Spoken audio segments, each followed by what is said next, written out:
All right. We're live, brother. We're live, Salud, man. Cheers, man. Cheers, brother. Congrats on your new gig and the podcast, huh? Dude, it's so much fun, man. Dude, I'm having.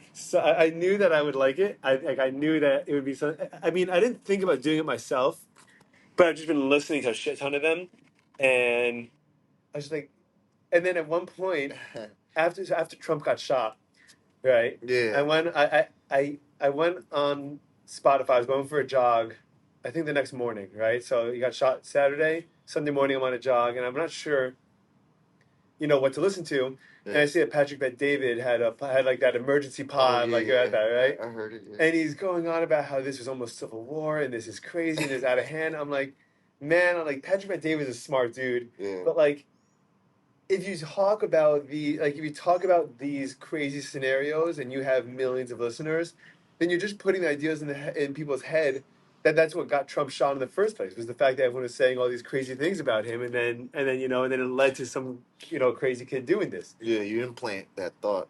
Huh? You implant that thought in people, right? Yeah, exactly. So you're putting this thought in. You have millions of viewers and people we know, like especially figure out news, but even with podcasts, like Yeah. they just repeat what they hear, and they just parrot whatever's going on around them. So I was like, this guy, like Patrick David, could have used it as a moment to tell everyone to just like calm down. It's gonna be okay. He flipped out, and I was like, he stirred the pot a little bit. What? He stirred the pot a little bit. Yeah, he did a little bit. Emergency. He's a pot stirrer a little bit. He was like traveling or something like that. He was like, oh. That's right. It was a Zoom call. It was like a 4-way Zoom call with his buddies. So I was like, so I thought to myself, like, I don't want. I would rather, if I'm going to start anything, I want it to be about being calm, bringing people together, like thoughtful, thought out ideas, nothing too extreme, nothing too crazy, and like divisiveness gets clicks and divisiveness gets attention, right? Mm-hmm. You get people stirred up and riled up. That gets people like on your train, and you get clicks, you get views, you get likes. But I think long form, easygoing conversation also does. It's a different type, and it just happens a little more slowly. Well, you're the next Joe Rogan, no? That's what Joe Rogan started, right? He just started having podcasts with his buddies. Yeah, man. So I'm following that methodology, which is don't think too much about it, have good conversations, be interesting, be relatable, and try to like just work it out with people pretty much, right? Which is what he does. But yeah, but that's awesome. Man. Long form. I like long conversations, and you keep it open also because you can talk to all different type of people. That's what I try to do, dude. So I heard a little bit of, you talk to a business owner over here, you talk to a buddy over there. Yeah. I mean, I'm lucky. I have a lot of friends. I'm pretty good at keeping up with people. So I have a lot of friends in different places and different points in life that it's fun to get their ideas, and then as it picks up, I hope to I'll either start reaching out to people, I mean sales, right? Yeah, of course. It's sales. You reach out and you try to pitch yourself in your podcast to someone that's interesting, and you start off like with flattering. So for example, like there was a guy named oh man, can't remember forgetting his name right now. I'm gonna remember it. It's Ben Fritz. Ben Fritz was a writer for the Wall Street Journal, an editor covering the entertainment world, and he wrote a really cool book that I read. And I sent him an email. I was thinking about before this, like a year ago, starting a podcast just about the entertainment industry, like all things entertainment is what I wanted to call it, and like anything to do with music and acting and writers and lighting and sound mixing and production and everything like that.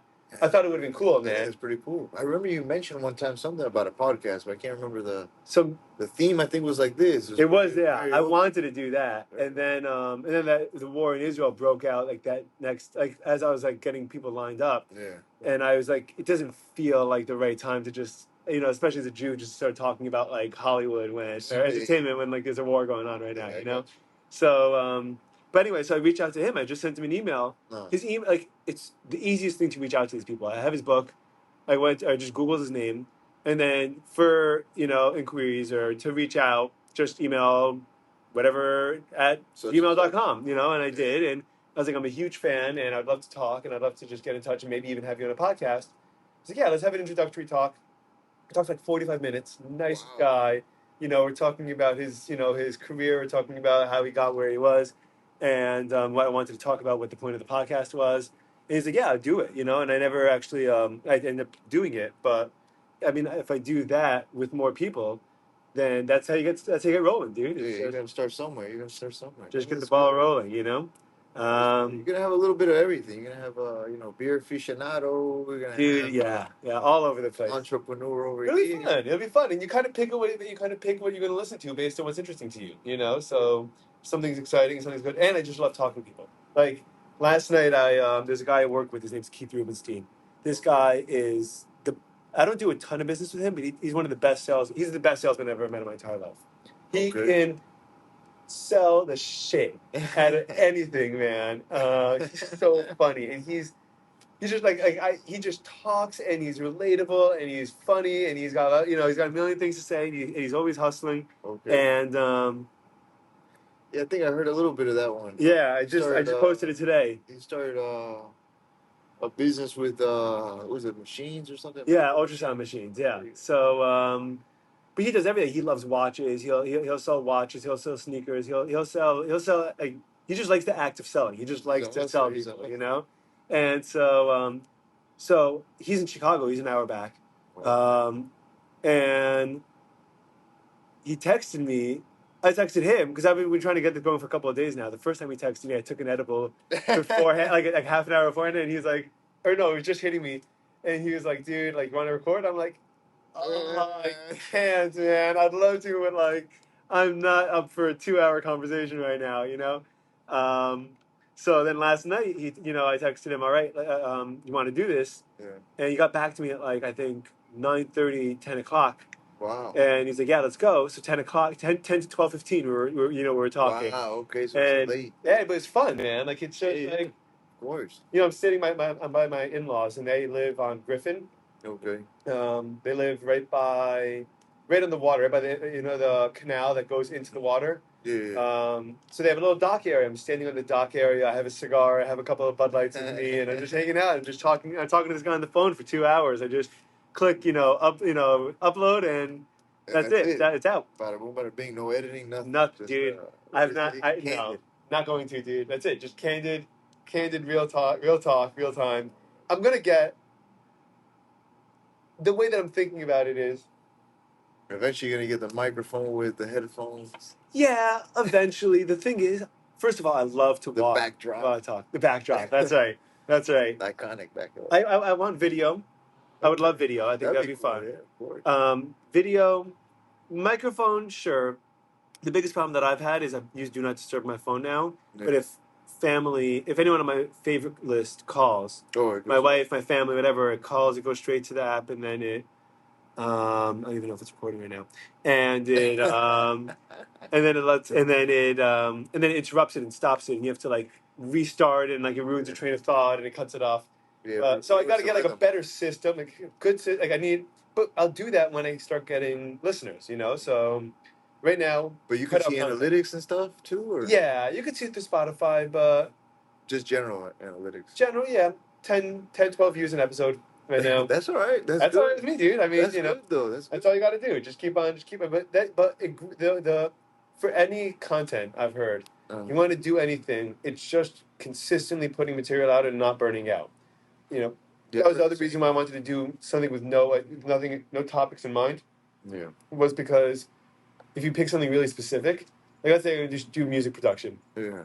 I mean, there's only so much that you're going to be able to get to before you burn out, or before you run out of guests, or before you run out of things to say over and over again. But when you don't have when it's open-ended, you can just go anywhere, anytime, I mean, it's fun. Of course. Yeah. So, that's a good way to look at it. Yeah, dude. So tell me what's going on, man. Like I said, man, just a bunch Steven, traveling a lot. You went to, where'd you go again this summer? Ecuador. I was a lot of time in Ecuador. Yeah. We do a lot of seafood business out of Ecuador, so that's why. And you went for the warehouse? You went for the shipping? You went? Wait, I went for procurement. Over there. Check out the actual food that you're buying. Yeah, the raw materials, like we call it. The raw material. Yeah, because you gotta buy the actual raw materials. The live seafood, and I take it to a processing facility. In the processing facility, we go ahead and. So you're actually dropping off the food at the facility. You check it out, you pick what you want, you drop it off at the facility? Yeah, I take I don't take the live fish. I receive live fish and live crabs or shrimp or whatever it is. And we go ahead and do, depending on the part, we we process as is, you know. And Sure. yeah, right now it's mainly all frozen. I don't do too much of the fresh coming out of Ecuador. I do fresh in another origin, but that's in Ecuador. So right now we've just been tweaking a little bit because there's been a little bit of duty issues, you know, the tax issues with shrimp coming out of Ecuador because I think the shrimpers, the American shrimpers, were a little bit pissed off, so they put a From what? complaint to that imported shrimp was getting too cheap. So Oh, you know it's a little bit more expensive to produce American domestic uh, product compared to imported.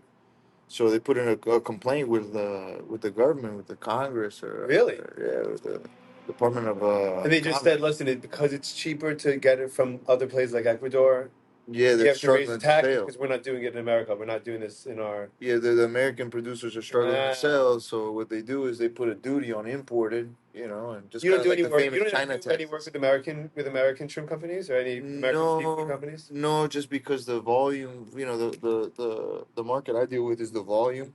Okay. So the volume is and the price point is really, you know, Yeah, competitive. imported. Right. Um, United States is mainly, you know, wild shrimp, so that's a different, you know, they're like you know, spot spot volumes. You Okay. know, there'll be a bunch today, but then next week there'll be nothing. Right. You know, compared to traditional farm, because if you farm in the United States, it's too expensive. Hmm. So that's why all these other countries, you know, farm. Right. You know, you always have. So when you buy the frozen food from Ecuador, what's the shelf? What's the turnaround time that you have to get it? You have to get it back to the States and sold. Well, every customer's different, but you know, usually you You want don't to want do it right it to away. go bad, right? How long No, do you but have for it to go bad? when it's frozen, you have 2 years. You Two know, years yeah, you have for 2 years. shrimp? Yeah, yeah. When frozen, this is frozen. Okay. You know, legally, yeah, you can do it for 2 years. Do you want to wait 2 years? No. Wow. Does it usually not get consumed? No, usually it gets consumed pretty quick. Usually within the first 8 months. You know. Wow.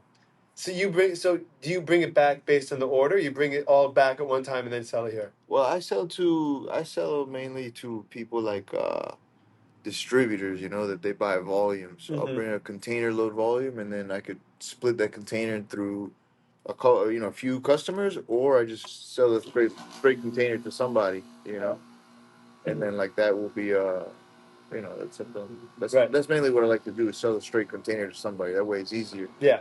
You know. Yeah, it's a better way to go, for sure. Wow. So how long are your trips each time you do it? Well, last trip was like 21 days. 21 days. Like 21 days. You know. What do you The do when you're previous. there for two? What do you do when you're there for 3 weeks? Well, You're you know, working all day or no? yeah. Well, yeah. Mainly, most of the days are work. You know. A lot of it's just trying to figure out the kinks in the whole supply chain and the whole business. You know, a lot of these are brand new products, brand new businesses, and lines of products. So you know, you got to go. In my case, I go to like all the way to the what we call the beach. Okay. So in the beach, I go straight to the fishermen in the case of fish. Cool. Really? Because it's wild. Yeah.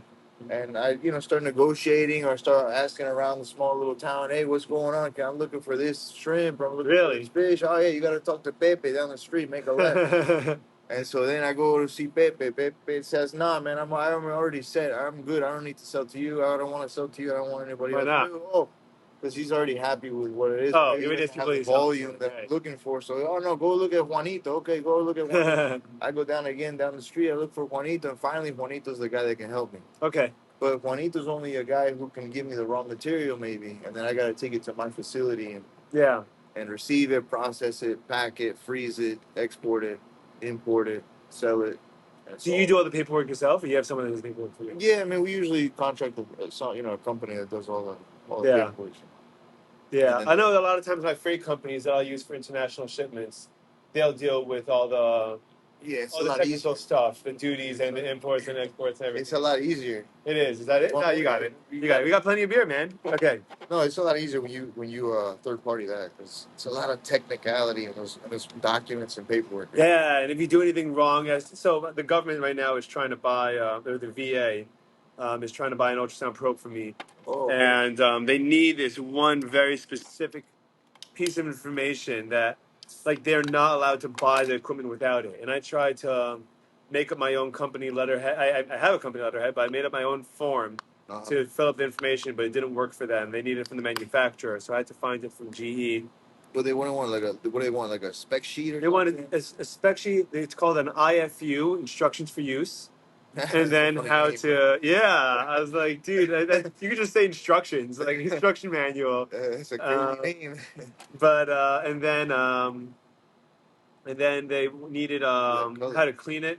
Dude, check that out, man. That's a beautiful color. So this is a Vermont beer. You ever had beer from Von Trapp before? Dude, Von I Trapp don't think so. specializes in this But, in the lager game. oh, okay. They You know, I do. like lagers. I do, dude. That's what I'm saying. They do Czech lagers. They do Dunkels. They do um, Heffenweizens. They do regular lagers. They do Pilsners. They're great. Vermont, Where's Vermont, dude? I've been drinking, the freak folk beer. That's Massachusetts. No, I think they're from Oh, Vermont but then I too. think maybe just across Yeah, the border. yeah. Um, beautiful. Nice That's a color. great color, though, isn't it? Yeah, it's beautiful color. It's a dunkel. Beautiful. So my bad. You were telling me. You got to give me. You got to give me the rating after this. By the way, now let me know. That's good. You like Cheers, the lagers. man. You should be getting back Dude, into the lagers. you got to do it. That's a nice smell. Tasty. It's like caramel too. Yeah, caramel. It's a lot more caramel Than this, dude. I love this. This is one of the first lagers. Shout out to Orchestrated Minds. Davey's the man. But man. he made, this lager is great. Also, their Volcano, that dark lager that we good, got too. there last time, dude. That was phenomenal. That one's good. And then he has the other. There was one called, I think, Volcano. Was Volcano Beach the dark Volcano one? Beach was the dark one. Yeah. He has another one that's Low Tide is always good. Low Tide. Yeah. But he's got another one. I can't remember. That's the one with the gorilla on the logo. No. Low Tide, I think, is a simple blue label, something like that. So what's the one that Surf's Up? Surfer Stand? Surfer Stand. Surfer Stand is another good one, but he wasn't. Sorry, I didn't have it recently, but he had some other one, Sand on the Beach. I can't remember the name, but it was another good lager. He's been putting out a lot of He's good good, lagers. man. He's the man. He makes phenomenal beer, dude. Well, you need to try the tin and the The Tin Barn one. The Tin Barn one. Oh man, It was awesome. That one, when I had it, it was good. Yeah. I just You got had it on back tap. from You Ecuador. had it on tap. I had it both because I just got back from Ecuador. Yeah. So I get back from Ecuador, I was like, yes, because I saw it. I was like, oh, I need to try it. So I tried it. It was good. It was great. Yeah, it was really good on draft. And then I think while I was there, they had one more 4-pack, and a buddy of mine texted me. He's like, "Yo, is there any more 4-packs?" Yeah, there's the last one. Yeah. He's like, "Oh, can you grab for me and save it for me?" I was like, "All right, sure." Why don't you split it with him? I was like, "Sure, but under one condition, you give me or I'll buy one can off for you." Yeah. One can is all right. Yeah, totally. And so I was like, "Yeah, of course." So I grabbed the 4-pack and it's a 10% triple, right? if I remember correctly, yeah, but it doesn't taste like. It doesn't drink like one. Drink it. Yeah, dude. So Tin Barn is interesting. Tin Barn is. Have you been there before? No. They're upstate. They're about an hour and 15 minutes north of Manhattan. Okay. And they're right down the block from Drowned Lands and Rushing Duck, and then they're about half an hour from a brewery called Equilibrium. Okay. And for 20 minutes from Equilibrium. Now, close. these places, so Tin Barn has a huge property, and you walk into this big, I guess, wooden barn type building. Oh. They have all their merch. They have a live band. They have a big setup for a band. They have a ton of seats for tables and food. Yeah. And then they have a huge flatbed truck that they parked in the barn that they converted into a seating area and a dining area to hang out. And then out back, they have this beautiful yard with another stage and another big stage that could probably fit another 150 they got a people big there. venue then. Huge venue, dude. Wow. Huge venue. I mean, the land there is cheap as hell. Yeah, In Chester, New York. It's not. Yeah, I mean, people aren't really there. It's the country over there. Or? Yeah, it's the country. The country's been spreading further and it's been getting the people have been getting closer and closer to the country. So I know that, for example, when I was growing up, people would go 45 minutes north of Manhattan for the weekends, and now people are going as far as 2 hours, 2.5 hours north. That's how far up. That's how far people have started going to. People are moving up. Here also Port St. Lucie. Yeah, I think it's about the same. Where is that? The East Coast of Florida? It's over here, just north. It's just north of here.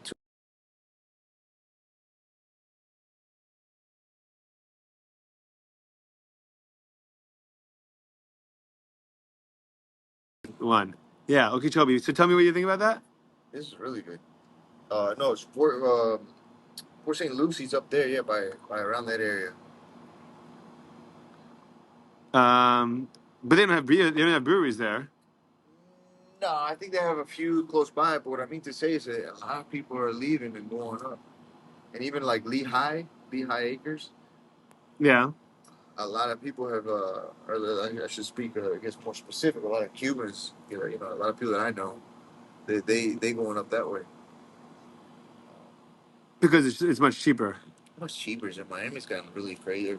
South Florida here on the east side, it's gotten really crazy. It's Broward and Miami has gotten really crazy. So, dude, yeah. And then speaking of which, these breweries are going out of business. These breweries, Jay Wakefield's been in business for a long time, man. Yeah, like 9, 10 years, no? More than that. Yeah. Maybe 10. Maybe I 10 think years. that's what he said. I went to Jay Wakefield with my cousin for the first time. Long time ago. When did I go? Shout out to Gus, the one of the original who took me to. Oh, he took you there? Yeah, Wynwood Brewery, Jay Wakefield. What else was there? There was another one that closed. Dogfish had like a bar there. Concrete Beach was there, right? Yeah. Well, recently I went. But Jay Wakefield was like a whale. Like everyone around the country knew that brewery. Yeah, a lot of people, with the beer community that are out of town. Yeah. Jay Wakefield's down there, right? Yeah. But I don't know. Let's see what he does. I went there the other day to have a goodbye beer. Really, you did? Italian Pilsner. Very. You know what? By the way, I I listen. I think they were dropping off the last couple of years in terms of the quality of their beer. Anyway, I would always go and get hyped because they had all the hype to the name, and their bottles. You could buy an $8,500 bottle of beer in the brewery to drink on site. $100 bottle of beer, dude. That's like going to a club. It's crazy. It's crazy. I mean, good for them if they got away with it. But I think that because I'm sure that's the only way they automatically tipped 18%. They automatically tipped 18%. Then they give you a choice. It's the area. It's the area, right? It's just Wynwood. That place, yeah. Wynwood. If you went to Jay Wakefield when it first started, or if you went to Wynwood many years ago, it's not like that.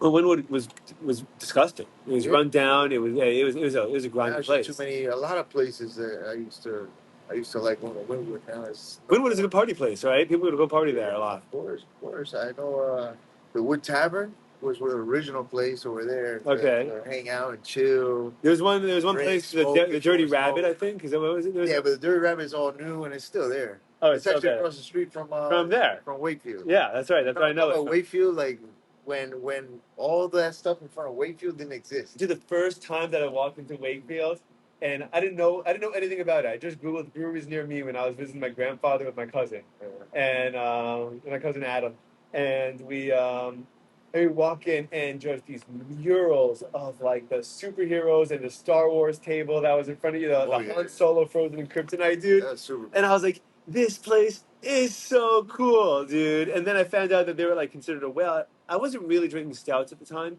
and that's like their specialty. Yeah, that's their specialty. And their sours too, but their sours are like tart sours. They're not smoothie sweet sours, But I could not believe that a place that was so renowned, like everyone thought it was top tier beer, that it was that it went out of business. Like I mean, now unless they just move, unless they just relocate. That's what I think he's thinking about. Because I don't think he's going out of business like that. He cannot afford that renewal lease there. That's what I've heard. I'm not an expert in. I'm a seafood expert. That's it, man. I'm a beer aficionado, lover. Beer aficionado. I like to paddleboard, but I'm a seafood guy. Did you paddleboard in Ecuador? No. You can't. No, not over there. No. Is that where? I paddleboard geographically? Ecuador is in the middle. South of Colombia. South of Colombia. And north. Does it have beaches? Does it have? Yeah, you go. Yeah, actually, a lot of places where I go to buy the fish. Oh, right. It has to have beaches, right? Of course. Yeah, so, well, nothing compared to the beaches over here. Really, or the Caribbean, or Venezuela. Venezuela has a little bit. Venezuela's nicer. It's not nicer, but the problem. I guess nicer. Like you have more crystal clear water. Yeah. The sand is. More soft. Is it whiter sand? Yeah, whiter sand. The water maybe a little bit better temperature. You ever go to those black sand beaches? Not yet. I'd love to. Those are crazy, dude. That would be fun. There's a while. I think I was on the West Coast when I went to one. Where, like Naples or? No, West Coast of like America. Yeah, because they're usually darker. Like even when I lived in Mexico, it was darker sand over there too. Yeah. So when I was living in Seattle, I took a road trip from Seattle to San Francisco. And like thinking about it, by the way, it's so funny because, like you hear people talk about. I was living in Seattle in 2019, 2020. That was during Chaz. That was during like the lockdown. That was during like BLM. That was during all the riots. You were there for the action? Dude, it didn't feel like anything was happening there. No. And yeah, it's so funny because I've noticed this. I was in Seattle? Or I was in Seattle. Well, I lived. No. So like his equivalent, like, it's like if anything was happening, say in like West Miami, and you live here, and you live on Miami Beach. You're like, you're like 20 minutes away from the action. You're close enough, but like it doesn't really affect you, Yeah. So I've noticed. I was in Israel too, and then when I was in Israel, anytime there was any kind of terrorist attack, in any kind of area, or stabbing, or like a lot of times what they'll do is they'll ram cars. Use cars as battering rams, either into civilians or into buildings and stuff. And people would call me, be like, "What's going on? You have to come home." I was like, "Dude, it feels like a regular Tuesday here. Like it does not feel like the news always makes everything seem worse than it is." Is what I think. And in Seattle, I mean, I took my cousin to check it out. The same cousin Adam, he came over. I was like, "Dude, should I walk you through this Chaz area?" He's like, "Is it safe?" I'm like, "Yeah, dude. We'll grab a couple of beers and we'll walk through." He's like, "Okay," because there's a ton of breweries in the area. Yeah. So we grabbed a couple of beers. We were walking through, and we were like, it was gross, but like it doesn't affect you. The only time it ever affected me was I lived in the same neighborhood as the mayor of Seattle. Oh, okay. And some people went to protest over there. And people were protesting at like 3:00 in the morning, with megaphones, and they're like, you don't get to sleep because like you're like if you're not stopping this and you're a part of it, and and I was just like, dude, it's 3:00 in the morning, like, and not even that, like, there's a million residents around here that have nothing to do with anything, they're just minding their own business, trying to live their lives. My friend Sam that works at Elysian, he's a brewer at Elysian. Nice. He actually he told me that he got his Heffenweizen, his Oktoberfest beer is going to be the one that they're putting out this year. Oh, okay. But he would commute from ours to the brewery, and the highway was blocked every day for months with protesters on the highway. And he was like, this guy's making, I'm guessing, I have no idea. I'm guessing $50,000, right? Yeah. This guy needs to be at work, clock in, to pay his bills, to pay his rent, to pay his food bills. And like he can't get to work, and he's like, it is. But the protests were what favor? What side? There were BLM protests, so they were. For the death of George Floyd. Yeah. Crazy. I remember. But like people called me, my family was calling me, like, "Why are you still in Seattle?" I'm like, they wanted you out. I can't tell you how great Seattle is right now. Like, Seattle's a fun town. I've been. You been there? Yeah, I've been. When? I liked it. Long time ago. Must have been like 2013, I think. 10 years ago, dude. Yeah. What'd you do there? I went for an airplane convention. An airplane convention? Yeah, I went for an airplane convention because my dad at the time he was starting out like a new company and stuff that was like implementing the in-flight entertainment, which like the iPads and stuff into the airplanes. Cool, really? So it was at the time it was a new idea. Now it's JetBlue was the first airline to. We were dealing with European airlines. Okay, that's what we were dealing with, and then Caribbean airlines. But so there was a convention over there for aviation convention. He sent me over there, and I went. I loved it. You had a great time. Yeah, Pike's Place. It's a big seafood. Pike's Place is cool. Yeah, big seafood town. Big seafood town. Do you see the gum wall by Pike's Place? You know what I'm talking about? Yeah, the gum wall. That gum wall is wild, dude. It's crazy. I saw people licking the wall before, dude. Yeah. Like they post something like for the pictures. They're like licking this wall covered in stuck gum. Nah, man, I'm good with that one. No, but I did see it. I went to Pike's Place. I'm a seafood guy, so I went to go look at that. Were you in seafood at the time, 2013? No, at the time I was starting to get into it. I was not in it full like today, but I was starting to get into it. But I already knew that Seattle is a big seafood town, and Yeah. like a lot of business goes there with the seafood.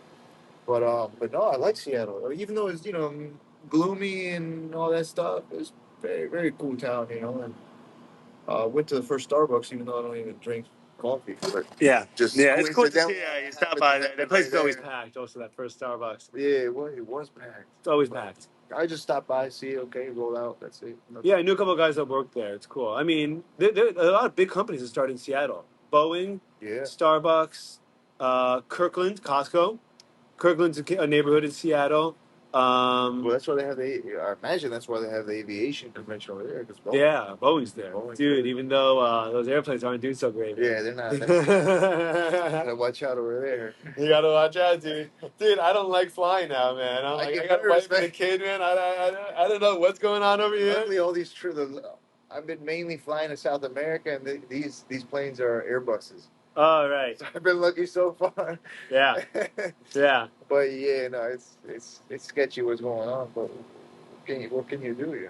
I think Amazon started there, or Microsoft definitely started there. I think Microsoft did. Amazon has a huge headquarters there. I don't know if that's where they started. I think he may have started. I think he may be. I can't remember because I think he's originally from Miami. This guy, Who?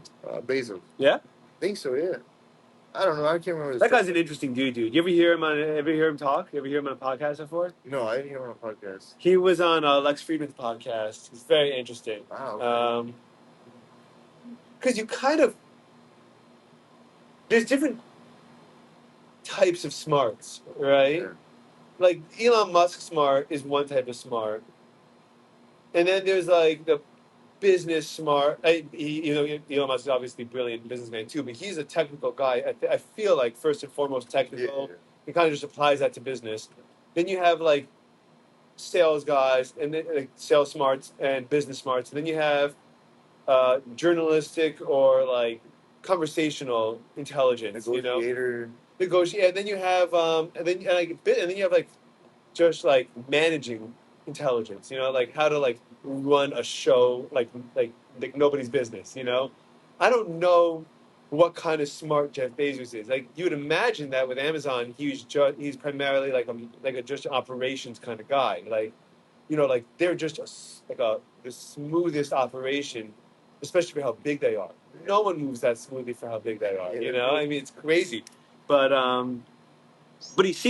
know he's technical too, and I know like he's all about space exploration But and. how does he present himself? I have never heard this guy talk in long form or anything. Yeah, I'll forward you. I'll send you the link, dude. It's interesting. It's really cool. Yeah. Yeah, it's really cool. He's engaging. He's really, yeah. I mean, the videos I've seen of him years and years and years and years ago. Before he he's shaved like his head and when he was skinny and yeah, he's like all antisocial. He Yeah. laughs. Yeah, and it's interesting, man. But I've heard that he's got a lot of connections with the big boys in DC, and that's how he Sure, well, all these loaded up. All these guys do, yeah. I mean, him and Elon apparently have a little bit of a competition going. Although I don't know if you could call it competition because Elon's just demolishing him on the space front. Like that's because he has blue. Do you know his company? Horizon, something like that. Yeah, something like that. I just realized this guy's dressed like the Tiger Woods on a Sunday. Me? Yeah. Yeah, dude. It's funny. I went to see my friend Kiwi today, and he was wearing the exact same shirt as me. He was like, "Dude, we both look like we work for Staples." Like Staples, no, you guys look like Tiger Woods on Sunday. He always wears black and red. Is that what it is? Yeah, on Sunday. I used to love watching Tiger. Yeah, you watch golf? I used to, not when I used to work in a country club many years ago. Yeah, I used to do. Even I used to when I worked on Sundays, I would put the red polo. Yeah, in DC. I put the red polo on Sunday too. Yeah, because I got really into the golf. That's good. You play? I used to play. I was looking for my clubs recently because I wanted to go to the shooting range over here. Yeah. And I could not find them, so I gotta see what's going on. Gotta figure out what's going on, investigation. By the way, clubs are not cheap, right? No, my friend, I spent a lot of money on those. I slowly built my stuff. I'm a lefty. Oh, no shit. Built my stuff. I have Tiger's Club for like some wedges. I have his putter. I have some tailor-made irons. So I have a friend of mine, one of my good friends, Zach. Maybe you met him even. And he's a skinny little guy, and he's a lefty too. And he was coming to visit me he's coming to fly down to visit me. And the night before he went out with his friend for his birthday to a driving range to go golfing. Yeah. And he's a lefty too, and because they don't have a lot of lefty sticks, they make you leave your ID with them, right? Oh, okay. So he left his ID with them. He got it, then he returned it, went home, woke up at like 4:30 in the morning to go to the airport for a 6 o'clock flight. Oh. Gets to the airport, walks through the gate. They go like, "Okay, where's your ticket? Have your ticket? Where's your ID?" He goes, checking his pockets, looking around, not there. No way. He realizes that he left it at this place.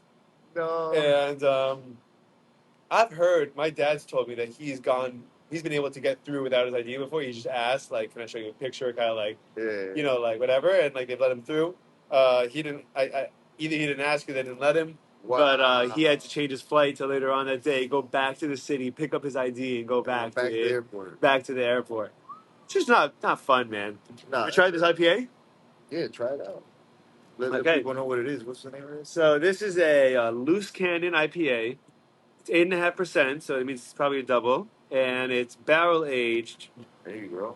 By Heavy Seas Beer, drawing inspiration from our boiler maker. We aged our flagship beer, Loose Cannon, in bourbon barrels to create the boldest, most complex IPA we've ever brewed. Starting with all the familiar Loose Cannon aromas and flavors, aging this beer in bourbon barrels adds healthy notes of vanilla and oak that transform the Loose Cannon into a new experience. Bada bing. Where's this brewery? Never heard. I thought it was a Prison Pal. Heavy Seas. Prison Pal Sour. Have you what? You told me they're closing too, right? They closed in Oakland Park, but they still got in Doral. Oh, Doral. I don't know if they still have, because they used to have one like down south. I thought they were merging with Unseen Creatures. They were working together. They may have, because I think they're both like Argentinian people. Yeah, that's what's his name, Joaquin.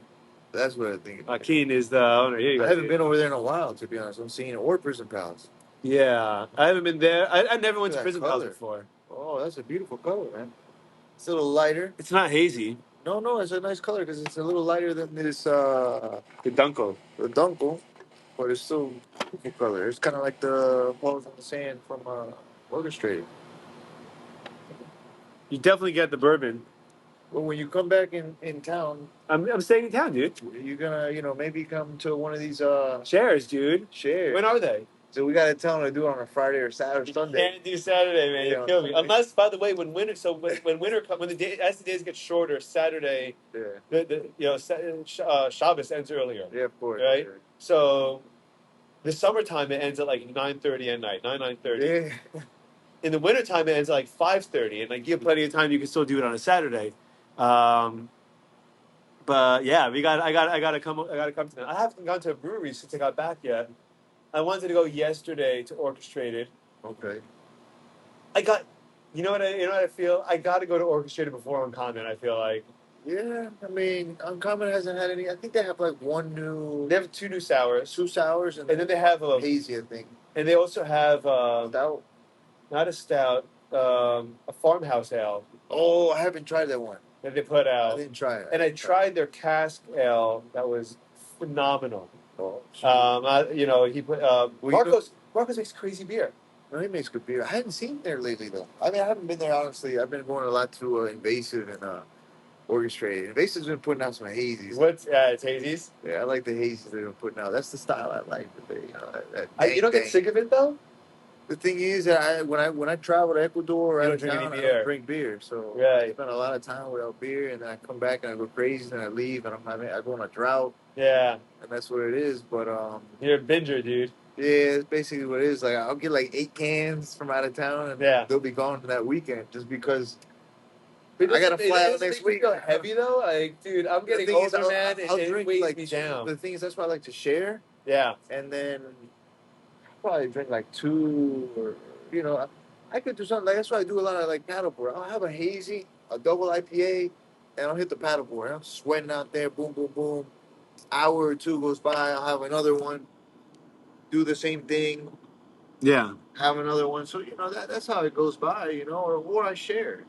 Oh, you share. I like to share. I like to share, especially with these bottles. I love to share, dude. I mean, I can't drink a 12 ounce, 16 ounce can by myself. That's why I told you the other day. I accidentally cracked open the triple from Free Folk, and as soon as I didn't even. I swear I thought it was a double. And I'm sipping on it the first sip, and let me sip on it again. I'm like, wow, this is amazing, but why is it so heavy? Yeah. And I'm like, no, it's a triple. Yeah, dude. So I didn't That's have not the an nightcap. IPA in forever, and I didn't have one in months, legit months, right? I've been just sticking to either lagers, dark lagers, or stouts. You know I'm a lager guy. I love and I love stouts, dude. But I went back to District 96. Uh-huh. Their happy hour is $3 lagers, full Wow. pours, $4 IPAs, or double IPAs, and then $5 triple IPAs. Nice. Right, which is a great deal, especially for a nice pour. And I got a 10% triple. I go with my dad because he's down the block from the office. Okay. And we just sit there. We're doing work. I bring my laptop. You know, he's on the phone. He's taking calls. And I didn't have an IPA in months, and I drank this. I'm like, this is straight candy juice, dude. Like, it's great. But I got sick of it, man. Like, you know, I had too many. I had too much. But that's why I drink a lot of lagers too. That's why. Lagers keep your palate clean. Yeah, and like I said, I go a lot of weeks without drinking because I go out of town. So, Yeah. you know, but yeah, I mean, let's see. Have you tried the you like Kolsch's? You know what?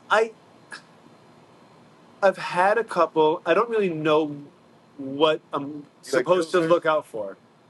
The kind of pilsners I like. They're a little bit more.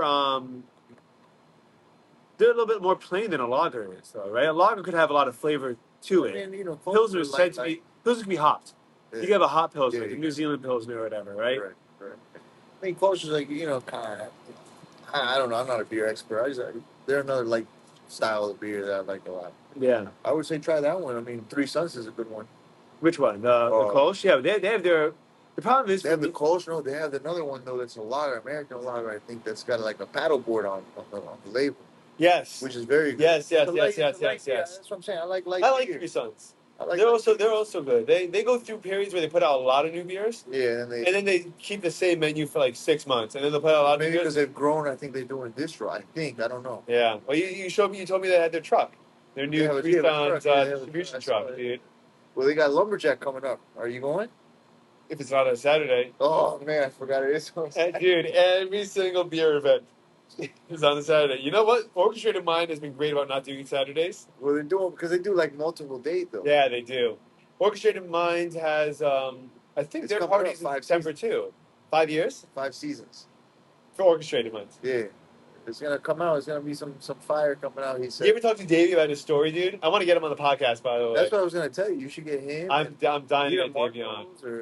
Yeah, for sure, dude. So Davey was a robotics engineer at Stryker. Nice.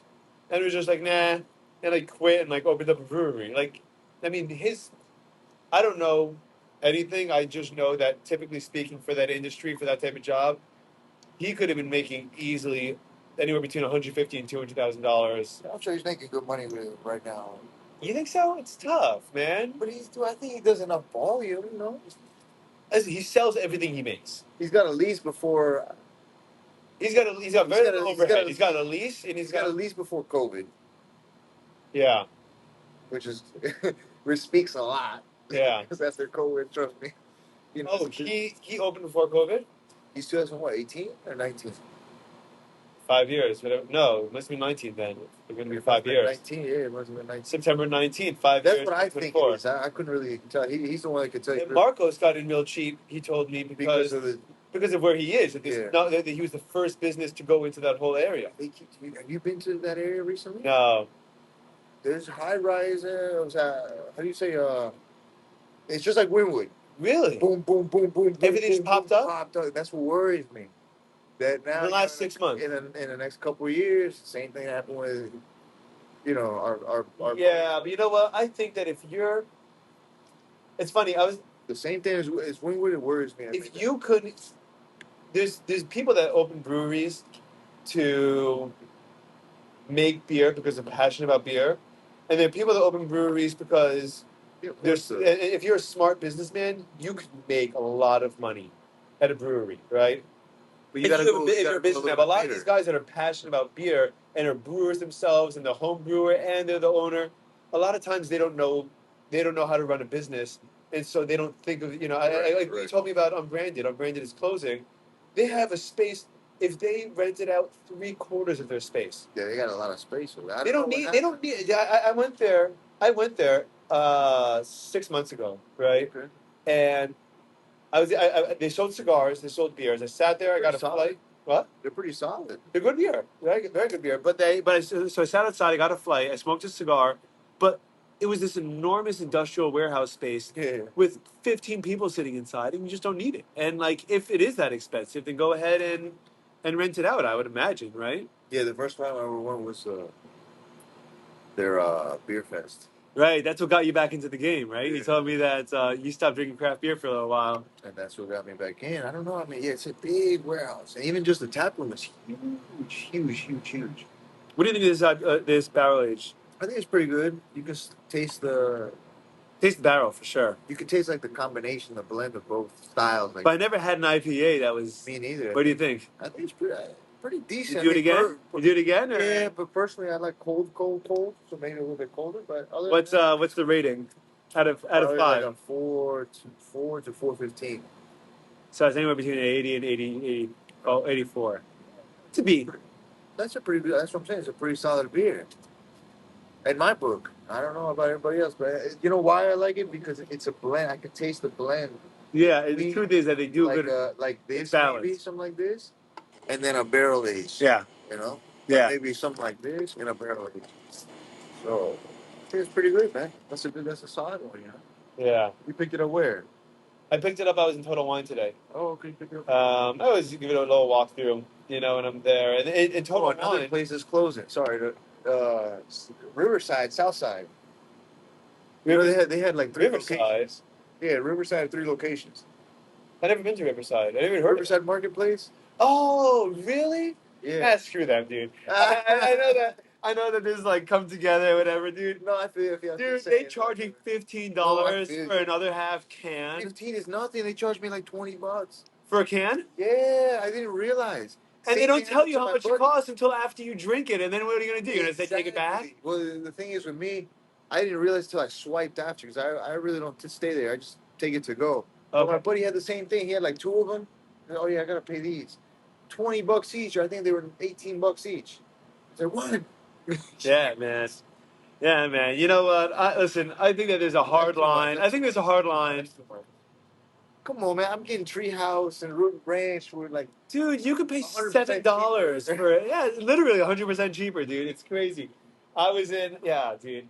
There was a cool beer store that I went to in upstate New York that got Fiden's, Treehouse, Trillium, and just like this store was nuts. It was huge. It was one of these upstate stores that has a ton of land, so they don't care, I guess, about how big the store is or how whatever.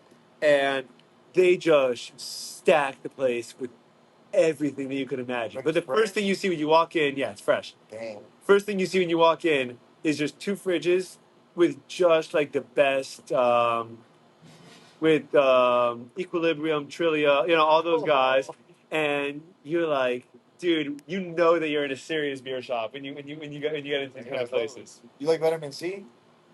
I haven't had anything from them yet. No. I gotta get you some. They're also Massachusetts, right? Huh? You gotta get some Corporate Ladder. Yeah, I have one of their stout. I have 2 of their stouts. I gotta get the hazies. My buddy, he likes the hazies. And, dude, I think I'm done with this weekend. I brought you the Magnanimous. Oh, which one? Oh, the Magnanimous was good, man. That one was pretty. Did you have it? I did. Did I?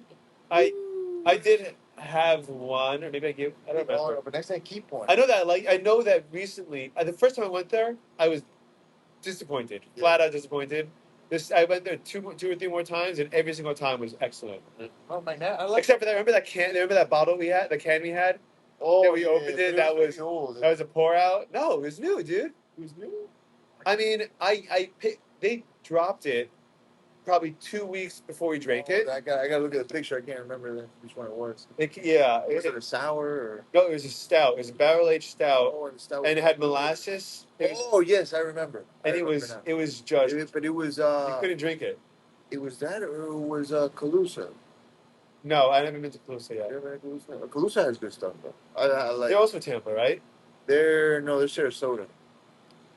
Sarasota. But a buddy of mine, he loves he's out of town, and he, out of state, and Yeah. he loves the corporate hazy. So weird. It's such a like they're not known for that.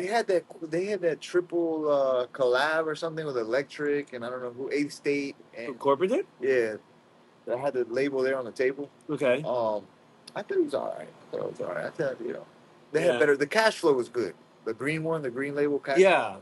I mean, first of all, I love their names because they're all what do you call it? Business. No, they're all business. They're all corporate business oriented. I penny like stocks and I like that shit. yeah, man, it's great. It's cute. Did you have those sours that they came out for their anniversary and stuff like that? I went there. I had some. The problem is that it doesn't taste like beer. Yeah, I know that's what And my like buddy it's said. just sugar, dude. It's just like sugar juice. It's not even beer because they use what's called sorghum. It's a type of grain, but it's gluten-free grain, so it's a gluten-free sour. I guess technically it's beer because beer has to be fermented wheat. Too, yeah. But they have these gluten-free beers, but they don't taste. They kind of taste like hard seltzers. That's what I think. That's what I think my buddy was saying. Or at least that they were very sweet. That's what. Yeah. What's it called? Does that too? What's the? There's a brewery right near there too. Oh my god, I can't believe I'm forgetting their name. Say went to them all the time. What do you got, Tampa? Tampa's Angry Chair, Corporate Ladder, Magnanimous. I brought you Woven Water. Woven Water. Their sours are also like the same thing. Like they're not technically beers, I don't think. Like they're technically like hard seltzers or this sorghum drink or whatever. When I first got into the beer game, they had a couple pilsners. I think it was. They were pretty solid. What do you call it? Woven Water. Yeah, they're great. And I have a barrel aged barley wine from them that I bought that I heard looks good. That was the one I was going to bring instead of this, but this one's who? This is Crux. I got this on Tavor. Oh, Tavor, whatever you call it. This is an imperial stout with blackstrap molasses and spices aged in Kentucky bourbon barrels. 14%. It's going to be great or awful. This beer contains live yeast. Take it even further by storing in a dark place at 50 to 60 degrees for 1 to 3 years. They expect you to age this for 3 years, dude. Wow. Well, I have a Davies last year's stout. Which one? The Mumra. Which one? The Mumra. I don't know the name. Something. Oh, their anniversary one. Yeah, the 4 seasons. This year we're doing 5. He's doing 5 seasons. Yeah. Last year's, but the guy that was working there at Oregon Street, the new guy, I don't know if he was approved by the bosses. He said that he's got one from I think the 2nd season, still cooking. Cool. So, the problem is that you kind of lose flavors along the line. Wait, let me take a pee break. All right? Yeah, go nice. Dude, how long do you have Tokyo for? I don't even know. I think like 2. Was he your dog, or you guys got him together? No, it was a rescue dog. A rescue dog. When did you guys? So 2-3 years ago. Yeah, like I think 3 years ago. Wow. Yeah, I think it's been like 3 years since we got. How old is he? She? To be honest, I have no idea how old she is. Really? But she's pretty chill. She doesn't. Yeah, she seems chill. She sometimes is annoying. Like I'm on a business phone call. And does she bark? Does she talk, or is she just? It'll be random. Like sometimes she'll see like it's like a lizard or whatever. Comes flying after it. Dude, the iguanas, man. And she's going crazy. Other than that, she's pretty chill, man. She doesn't bother anybody. Yeah. Salud, man. Let me know what you think. Cheers. Man, it smells good. Let's see what the taste is like. Taste is standard. I kind of had a feeling this would be standard because it was on. What? Like the name, Tough Love? Yeah, it might be, dude. Because what do you call it? But you said you got this from where? I got it from Tavor. Tavor. So Tavor is a great app. Yeah. And breweries all over the country work with this app. They'll put the beer on it. Just explaining what? What's the other one? OZNR? Oh, Osner. So Osner is different. Osner, I think you can order from them, but it's more for special release, like one set place to follow all the breweries that you like to keep up with all their latest releases. Wow. It's kind of a dumber business model, I think, because what Tavor does really well. So let's say Tavor has 50 breweries. that they work with, right? Mm-hmm. Or 100 breweries, whatever it is, right? Yeah. And each brewery tells them, okay, we're giving you X amount of cases of beer, and and then Tavor lets you buy anywhere between 1 and 6, generally speaking, between 1 and 6 of each of the beers that comes out, Okay. and they update the list every day, and they add it to what's called your crate, and what you're essentially doing, they ship your crate anywhere between every 2 to 6 weeks, right? They Okay. charge you a one-time shipping cost of $15. So if you're getting 2 cans of beer, you're getting 30 cans of beer and 5 bottles. It's the same $15, right? And what they do is they charge you every time you add a beer to your cart at that moment. So let's say I'm on the app and I see, oh, cool, other half has a double. Okay. I add it, $4 automatically swipes. I add it to my cart. By adding it to my cart, it swipes my credit card for $4, and it's done. And now it's in my cart. $4 a can, $4.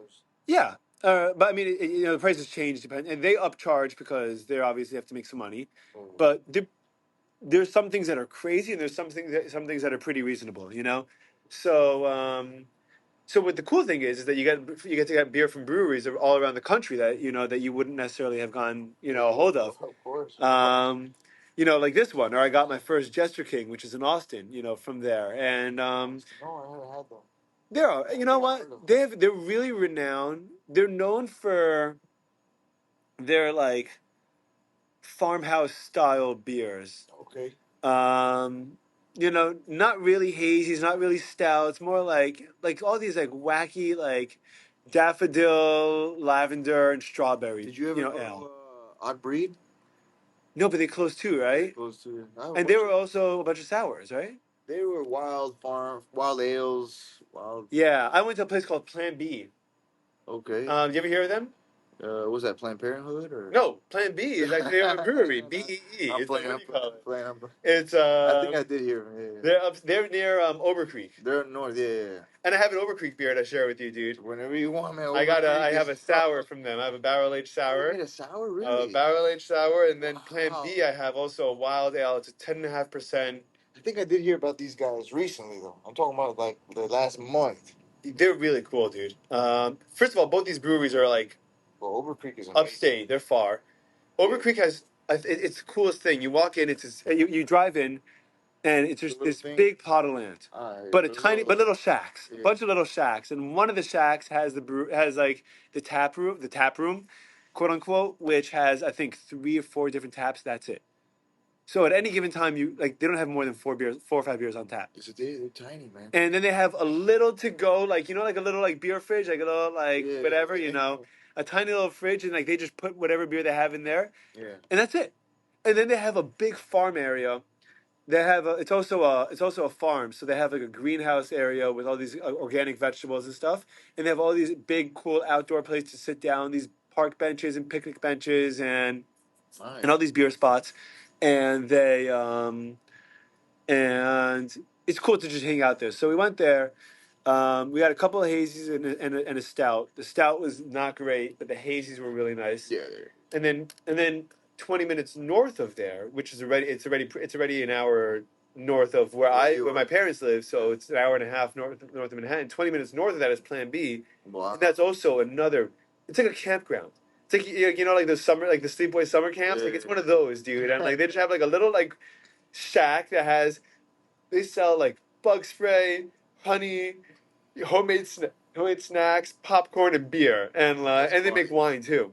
Nice. So I got 2 of their beers to go. Excuse me. They're famous for their pickle beer. They have a dill beer. Okay. I think I did see something because I think I did follow them recently. These guys, Plan B. Yeah, they're cool. I mean, and the beer was good, but it was different. That was the time I was while I was there, I was in the middle of having a panic attack about buying my house. And spending all the money that I've ever had and saved and made in my entire life in one go, dude. But that's the market, man. I'll be a 10-minute walk. No, a little further, 15-minute walk from here. Oh, nice. And a 3-minute drive. Oh, that'd be great. Legit, dude. I'm on 38th and Garfield. Oh, okay, cool. So you go right here, dude. So you go You go down. You go to North to West. What do you call it? West Park.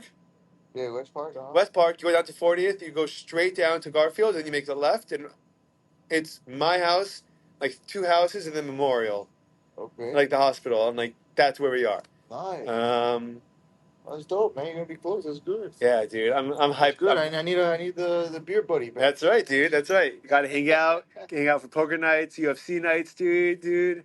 Oh man, do you watch UFC? Yeah, I'd watch it. The problem is always what, pay-per-view, right? Yeah. So you know what I started go this summer. Usually, what we do is you go to my friend Kiwi, Okay. and we'll get 3 or 4 or 5 guys. Everyone will split $20 Yeah, it's pay per view, and you have a good time. I went to Dave and Buster's. Uh-huh. Dude. I've been there in a while. First of all, Dave and Buster's is a great time. I mean, they have those All the games, they have everything, right? But when you have the TVs, and like in between the fights, you're playing games. In between the fights, you're like like the basketball table or the giant Pac-Man or whatever. You enjoyed it, so Dude, I had the best, and you don't pay for it, right? So let's say you're paying $20 if you get a couple of drinks, right? Or Yeah. And you're there all night. You watch. You don't have to pay anything really. You can just walk in and watch the fights if you want. But I feel like if you're walking into a business, you should get something, So. No, yeah, I haven't been there in a while, but yeah, they have They have one right here by what? They have a sports section with a bunch of TVs. Yeah. It's over here across the street, over there across the. They have one by Oakwood. Is that what it's called? What? Over in Oakwood. Oakwood, yeah. Yeah. No, that's good, man. You're gonna be back. Dude, I'm so excited to be back, man. Like I landed, and I was and I get out, and I get off the plane, and I'm like, I am so happy to be here, and even just like, it's funny because when we were closing on the house and like about to sell it, and I'd go and like walk through the area, I'd go, and then I can look around and like, this place feels like home to me now because like a couple of years I had my first kid here. I got like when we got married, he moved here. It's the first home that we ever had. Yeah. It's like, and you walk around, you're like. And it's funny because the houses here are shitty. Like they're not nice houses. They're older and they're all ranches and they're all small and they all have termites. But like there's something like when you're like invested in a place and like you have all these experiences. It's your home, man. It's really cool. So it's just great to be back here. I know what you mean. That happened to me when I used to live like up in Pines or even in Weston. I was in Weston for a while. You get nostalgic about it, Do you ever drive through those areas or not really? I went to Weston recently, to go visit some family friends, and I was like, oh man, that's crazy. This is the old stomping grounds. Yeah, man. And so, when I lived in Pines, it was not too far from here, so a lot of times I'll drive by or on the way to the other side. Like I get my haircut on the other side of town, so I gotta I gotta go through all that stuff. And I get a haircut every week, so. You get a haircut every week? Yeah, man, you gotta do it every week. Once a week. How much do you pay for your haircuts? $20, $25? No, you don't. You pay more. $30. $30 with the tip or without a tip? That's with the tip. Okay, that's reasonable. That's here. You go to. Because you go to I go to Supercuts. I go to Supercuts, dude, and I'm paying $28. Oh yeah. No, I mean, it's not cheap. They charge more. They charge more where I'm at. The problem is I see my guy every week, and I've been seeing him for 11, 12 years. Wow, dude. Every week. Is he your buddy? The only time I don't see him, he's my friend. The only time I don't see him is when I'm out of town. Wow. But in every country I go to, I have also a barber. Like I go to Mexico, I have a barber. I go to Ecuador, I have a barber. Yeah. I go to Venezuela, I have a barber. Yeah, dude. So that's what I do. When's the next time you go to Mexico? I don't know. I have to go. You have to go? Like. Yeah, but I've been postponing it. Just because. I don't know. I've been going to Ecuador a lot. That's more like a hot fire to fix, or not fix, but like more hot potato to attend. Yeah. That's why I go there. All these businesses are just putting out one fire after the next, right? It's not easy to be running a business, man. Dude, it's not easy, man. It's not. You gotta every day you gotta run the orchestra. Yeah, man. Dude, there's I was listening to Dana White on Lex Friedman. Okay. Dana White's a UFC guy, right? Of course. And I have one of the things, like, a problem that I have is that I get exhausted from conflict. I get exhausted from like, like butting heads and like dealing with issues and like everyone making seem like everything at the end of the world. And I was listening to him, and one of the things he said, which I really read, like I really thought a lot about, was like, life, like every day of life, is going to be a fight one way or another. So like you can either look at it like it's kind of like it's you're like just I don't want to do it and you're forcing yourself to do it, or you got to look at it like You face it. invigorating it. Yeah, like face it and like let's go, like let's deal with it. Like don't expect to not have problems. Is pretty much the way he was looking at it. Like Yeah. like if you look at life, like if you expect to have a problem, if you expect every day to have a problem, and like you're like, okay, you know what am I dealing with today? What can I do? What am I dealing with? Hands on, let's go. What can I do? Then you almost get like energized by dealing with it, And then if you if you go ahead and you're hoping for a perfect day, and then anything goes wrong, you're like, it's so hard, man. Oh, I'm so That's what I tired. was gonna tell you that it's a double. I don't.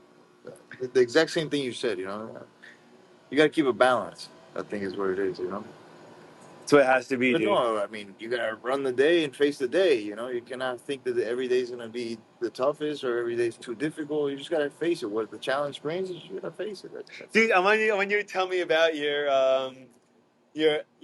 elongated trip to Mexico when you were supposed to go for like 2 weeks and you ended up staying for like 2 years. yeah, no. Dude, I want you to tell me about that, man.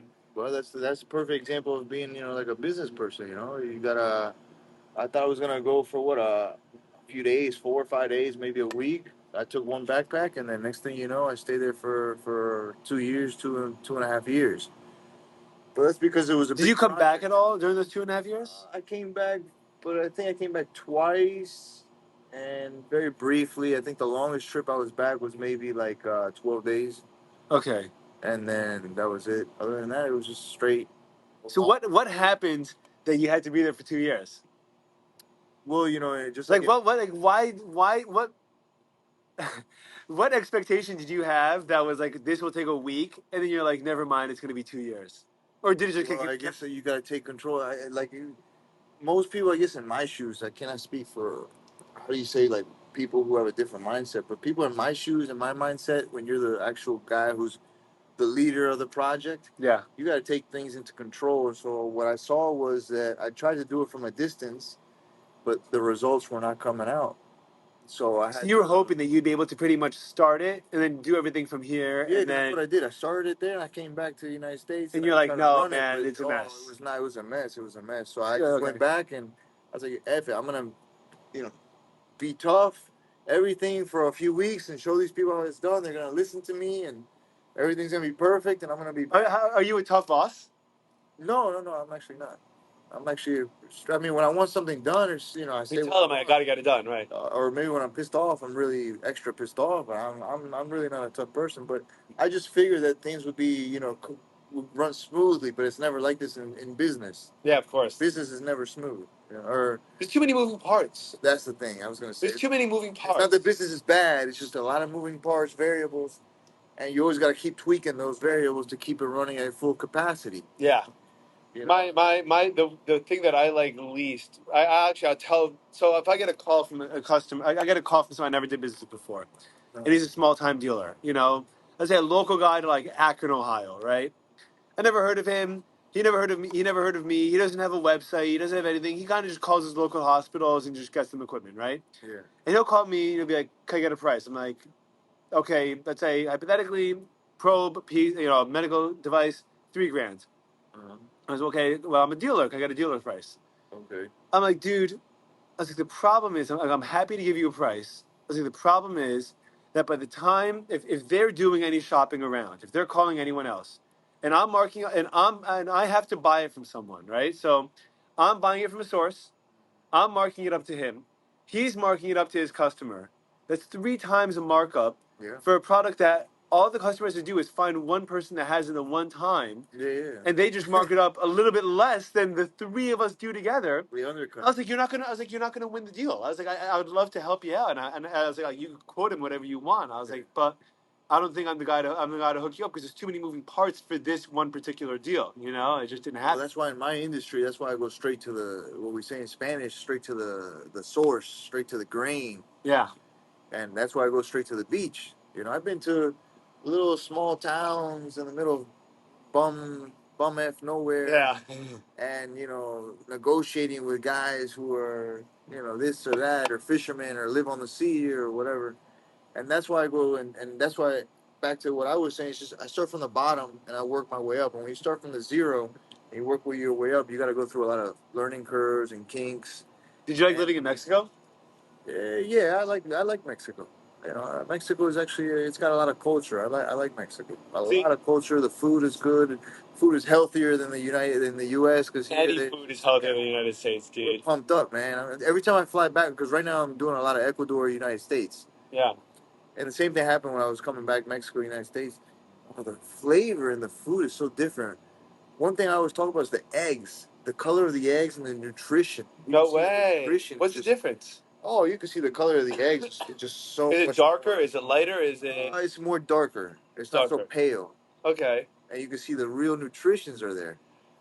Dude, it's so crazy to me because I feel like I've been very conscious of what I've been eating, right? Yeah. And like what I've been like. It's one thing to say to not eat like crap, like Oreos and and Lay's potato chips, Okay. and it's another thing to like not eat Yeah. sandwiches, right? I'm listening. Sure. I just feel like I just feel like when I was like even when I'm eating healthy food, even when I'm just eating fish or just eating eggs or just eating meat, I'm not even getting healthy food. Yeah. Like even if I cut out all the other crap, I'm still consuming stuff that's bad. Yeah. Dude, you're the perfect person to ask this to. I was talking to my friend. So I have a good friend of mine, one of my best friends. His name's Avrami Kroll, and he right now he's studying. He's a scientist, but he's studying food. He's studying food science, right? Okay. And he's currently working on a PhD, and his lab is making this device, this product that will tell you based on seafood, actually on fish. He's doing salmon right now, whether it detects the bacteria on it. It tells you at what point does the bacteria start to become harmful or like not the kind that you want to consume. Yeah. So how pretty much like real time what the shelf life is and how okay is the food to eat, right? Okay. But it tells you like And the real time shelf life, or it tells you no, tell like if it contains any. I tell you, yeah. No, not hormones, but it contains any bacteria that potentially like make it not the best it could be, right? So it has it's something that if you had in your refrigerator for a week. Yeah, exactly. Detect the difference. Right, exactly. So, or let's say hypothetically, I'm on an airplane, and I get a meal. It's an overnight flight. I'm going to Italy, right? They give me a piece of fish. They give me a piece of chicken, on the airplane, and I test it. And I'm like, okay, this chicken's not good, And we're talking about the food industry in America, and I do you think it's because America is so big, and these places are trying to get their stuff on the shelf for they're trying to get it from one place to a lot of places really far away for as long as possible. That's what's causing the food. Like that's why the food is so bad, or is it because the way that what do you think it is about the It's food? just the way that they cultivate it. Well, also, but yeah, but I don't know about chickens, but you can have a chicken, in like what 60 days. I think it's less than that. I really don't know I can't remember the number. chicken is 2 months. I can't recall the number, but you can have a fat chicken, and let's say just to give the number 2 months because I Yeah, sure. remember it wasn't more than that. Yeah, Or it could be 3 months max, but chicken, a fat chicken, it takes a long time to get like that. yeah. But now with all the hormones is pumped into it and all that, same Yeah. thing with the cows and Everyone's always doing salmon, something though. Everyone's always doing something to them, like that's the thing. it's crazy, man. You can't. It's hard to get clean stuff. It's good. Well, I don't know. What I don't understand is why the clean stuff is more heavily Regulated. Why? regulated. You know and why? more- Because it causes the people that are the people that it filters them out. the people that influence the regulations are the same people that have the most profit from the cheaper food. Yeah. What do you think of this stout? It sounds good. Okay. I mean, like you Tough said, love. it's average. It's tough love. Yeah. Tough love. It's average. It's not out of the world, but it's good. It's not. It's not like extra boozy or anything. Yeah. All right, dude. I'm gonna call it here because my phone has 1% left. All right, man. But we'll do this again. For sure. We'll drink. We'll take a couple of puffs. We'll hang out. We'll have a good time, man. Okay. For sure. Thanks for having me. All right, brother. Bye, everyone.